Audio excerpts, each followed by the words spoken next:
We started off the show with some highlights from Bedford Speedway's late model feature in which Jeff Ryan was victorious. Let's go back to the track for more of Friday night's action.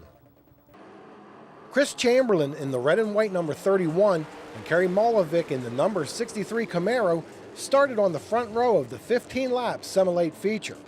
Molovic starts to edge past Chamberlain exiting turn 2, and as they race down the backstretch. Running in the third spot is the 28 of Justin Michael. He closes in on the 63 and runs door-to-door with Chamberlain as they come down to complete the first lap. Although Michael has a slight advantage at the line, Chamberlain reclaims a runner-up position as they go through 1 and 2. Although the top 3 stayed the same for the first half of the race, there were great battles just behind them. Here, 31 Greg Hainsey races the white 96 of Jim Saylor for 4th place.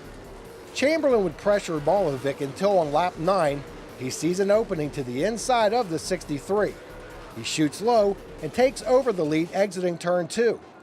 This incident between the 77 of Lou Wannon and Hainsey would bring out the yellow with 10 laps down. Chamberlain, Molovic, and Saylor comprise the top 3 as we get back underway.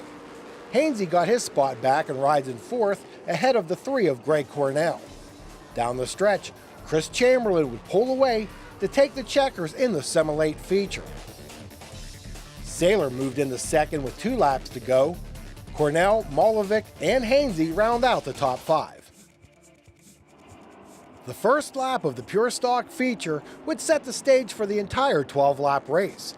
The 20 of Tyler Ritchie and Bill Nolan, the 43, led the charge into turn 1.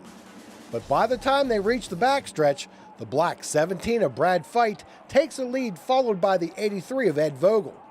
Travis Group in the red number 7 works to the inside of Newell for the 4th spot. Group then sets his sights on Ritchie as they complete the first lap. Ritchie has about a half a car length on Group, but as they go through 1 and 2, Group makes the low groove work for him to move up to 3rd. While the top 3 positions didn't change, there was a great deal of jockeying for positions behind them. The running order seemed to change every lap throughout most of the top 10. The event would go caution-free, with Brad Feit going on to take the checkers. Vogel and Group held on to 2nd and 3rd. Charlie Walter was 4th, with Kyle Beckett coming home in 5th. Rick Singleton won his 6th limited late model feature at Bedford this season and his 3rd in a row. And in the Econo mods, Dennis Perigo was the victor, with Brandon LaSalle, Tony Daniels, Elisa Rowe, and Adam Daniels rounding out the top 5. Now, FYI, this Friday the 15th, Bedford Speedway will hold a 35-lap, $1,200 to win semi-late race. I expect a high car count and lots of action. Oh yeah, a lot of crazy things can happen there when you throw a few extra laps in and some extra money. Oh yeah. Now that will wrap things up for this week's show. Thanks again for joining us. Until next time, remember, if you want to contribute to the growth of our sport, quite simply support those who support racing. This has been Pit Pass on WHVL, brought to you by Millheim Small Engine, your local Husqvarna dealer, located just 1 mile west of Millheim. Pocono Raceway, the Tricky Triangle. Visit PoconoRaceway.com for tickets.